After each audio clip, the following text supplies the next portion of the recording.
What a great presentation by MJ. I'm not sure if you're still on, MJ, but thank you. I've had the great fortune to watch MJ. I think I've known her since she was probably in middle school.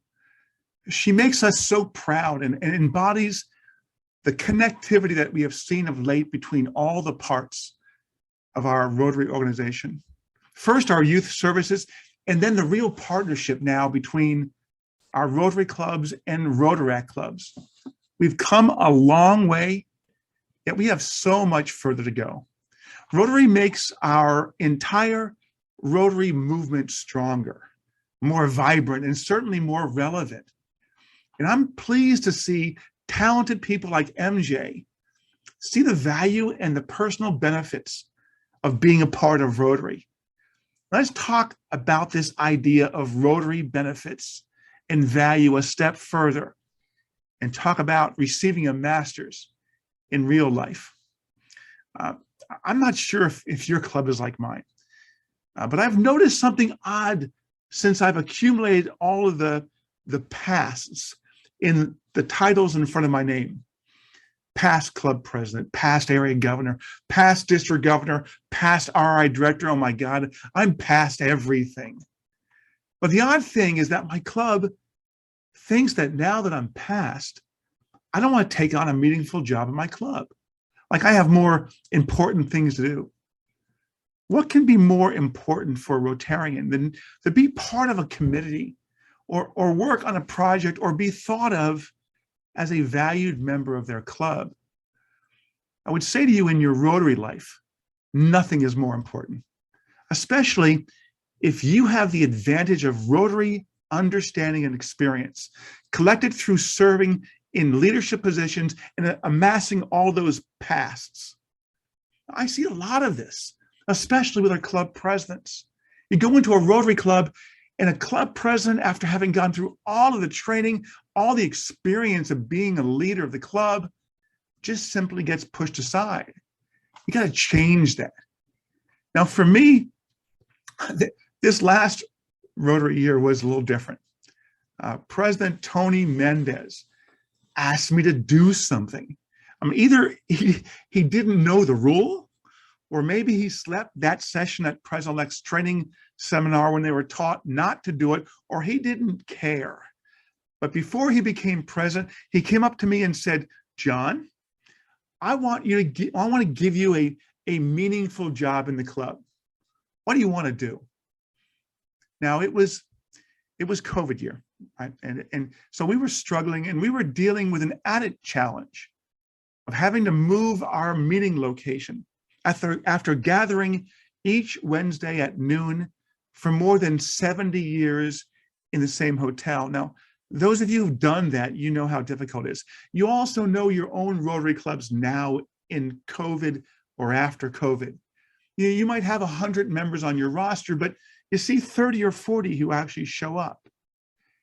I looked at that and I thought, I need to help that. So I thought about maybe I could serve somewhere in membership. So Tony made me membership chair. Now, mind you, I had served as the membership chair before, some 31 years before. And smack in the middle of that, I also served as the zone membership committee chair. So virtually I kind of came like full circle from membership chair back to membership chair. During the year, I'm proud to tell you that we brought in 15 new members. As a membership chair, I had the great joy of meeting regularly with these women and men. The majority of that time was when they were prospective members. When we were sort of in that dating or courting period, I was trying to get to know them, to learn their backgrounds, their vocations, and all those things. And I want to know the reasons for why they want to join, and trying to see if I thought that they would be a good fit for our clubs. You see, we don't take everyone who shows an interest in the club. At the same time, I was trying to sell them on the Rotary Club, on the Rotary Club of Naples and what we had to offer them in return. our value proposition, and really what it meant to them to be a part of our club. I believe sincerely that this is the most important time in developing long-term members.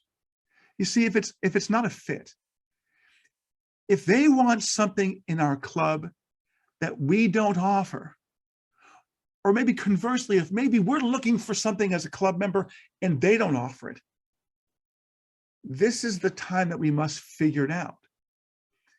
Time is to do it before they're inducted, not after.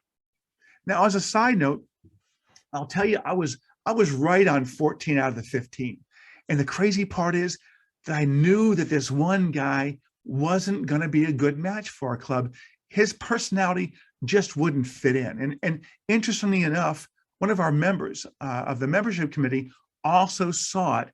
And she said to me, John, I can't vote yes for this guy.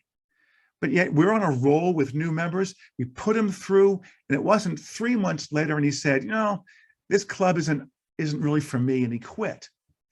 The other 14, however, they're great. They're engaged members, and they're a part of our club. Now, I mentioned earlier about me going full circle with my role as a membership chair. Over the last 3 or 4 decades of me being a Rotarian, I have not only collected a lot of pasts, I've also gained the benefit of accumulating a great wealth of Rotary institutional knowledge. Cindy Dora, you're out there and you just say it's John Smarge's useless information, but I think otherwise. I witnessed the ebb and flow of ideas, the shifting perspectives of Rotarians and their feelings about the core values of our beloved Rotary. This recent stint as club membership chair was enlightening.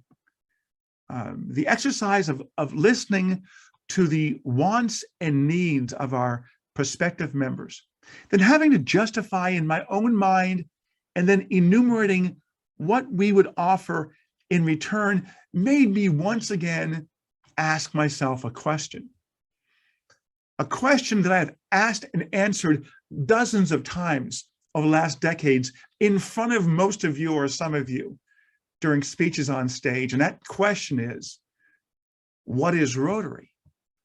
I mean, there's a quote that I read that states, if you want to learn something, you read about it. If you want to understand something, you write it. And if you want to master something, you teach it. When you're selling something to someone or trying to be persuasive, in this case, for me, with the prospective members as membership chair, when you have to verbally quantify your thoughts, it becomes so clear.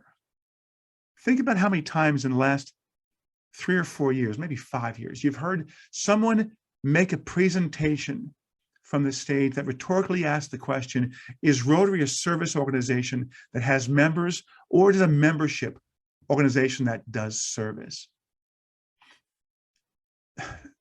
That might give a broad answer to what is Rotary, but we need more than that. We need a micro perspective. We need how Barry Rassin sees things. He sees it where it matters most, within our clubs and within our members. So for me, I believe that the single reason a Rotary Club exists, its sole purpose, the reason for its being, is to answer the needs of its members. Once again, a Rotary Club exists to answer the needs of its members. It's like a business. The business is not necessarily to sell a product or a service, but it's to look at your customers, see what they need and deliver it to them. Something so basic, but so deliberate. Now, I'll submit to you that those needs might vary by member and often are dependent upon their age or the stage that they are in their career. And additionally, I mean, each individual member, depending on how long they stay in the club, might have different needs at different times. For many members, maybe all members, a part of their needs is about the concept of fellowship. It's social, offering them a sense or a feeling of belonging. It might be something as basic as having a place to come each week for breakfast or for lunch, to be around with people with the same core values. Though they may participate in a fundraiser or work on a project, their main driver is being around other people. I personally, as I said, have that need. I love going to the club each week and just sitting around and talking with my friends. I enjoy being a part of my Rotary Club bowling team.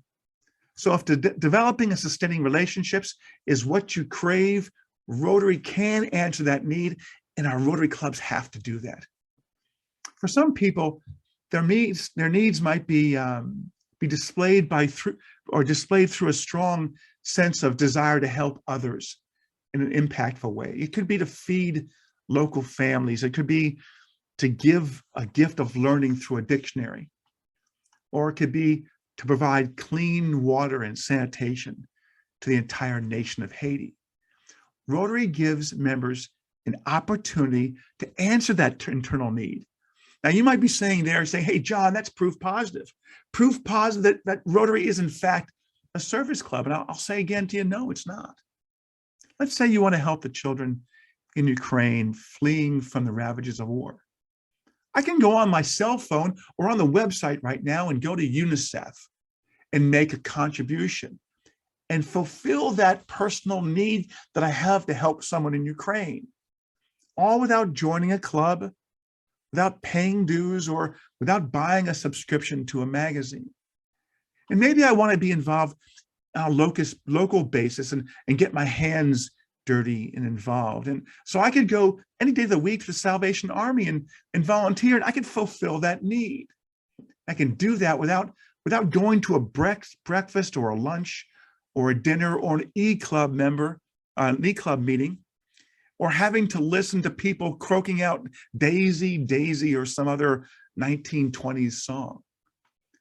So if I can answer all my humanitarian needs, and without being a member of a Rotary Club, then why join? Why? Because of membership. Because we preach, we practice, we believe in morality and the ethical behavior in our professional and personal lives. And through our membership, we use our connections, our collaborations, and establish relationships that result in ability to provide unparalleled service to our communities and to our world. I mean, you can serve so many more people together as a Rotarian than you could ever dream of individually. And that, my ladies and friends, gentlemen and friends, that's the secret sauce that we have here. It's that membership, it's that relationship, it's the connections. If in your heart and soul you have a need to help others, your Rotary Club can satisfy that need, and I hope that your club does. And finally, when we're talking about needs, Rotary surveys have shown that members, especially the younger ones, like MJ, look to the Rotary Club as a primary source for personal and professional development. It's often said that Rotary needs younger members, right? And I agree with that 100%. There's no question about that. But I will submit to you that young people need Rotary as much as Rotary needs young people. Though college is excellent in teaching many valuable skills, our current academic curriculum doesn't teach the aspects necessary to succeed and thrive in general. Over the past few decades, graduates with bachelor's and master's degrees entering the adult world with incredible technical, analytical, and critical thinking skills. In today's world, if you graduate with a master's degree in business or engineering or education, your hard skills are through the roof. But what's missing are the soft skills: effective leadership, team building, public speaking, citizenship, conducting your activities with morality and ethics, communication, possessing compassion for others, and on and on and on. Employers, and I'm one of them, and many of you may be as well, are staring at a chasm between the skills they require and what would-be employees bring to the workforce. A Wall Street Journal survey studied and showed that 89% of executives struggle to find candidates with the right mix of those soft skills, things like teamwork and communication and adaptability. Schools teach knowledge, but life requires wisdom. If you want knowledge, get a master's degree from Harvard, Princeton, or the University of Florida. Sorry, Doris. If you want wisdom, join a Rotary Club and get a master's in real life. Over the years, I have watched younger Rotarians blossom because of their Rotary membership. Several years ago at a President-elect's training seminar, I espoused to the PEs that one-on-one gets things done. And if they want to engage their members in their club activities, they had to meet with them face-to-face, and they had to ask them. A PE spoke with me a week or so later, called me on the phone and told me he couldn't do it. He was deathly afraid of rejection. He avoided confrontation and felt that he didn't have the sales skills needed to get the job done. I talked to him about it. I said, listen, you don't say objection is the same as rejection. It's not the same. And you need to go to your members. You need to talk to them. And though your members may say, I don't want to do something, it's an opportunity to find out what their need is and to turn that concern and reservation into an anxiousness to do a job. His club mentored him during the year and throughout, and before the year and throughout the year. And he had a successful year, engaging all of his members. And at the end of the year, he changed jobs.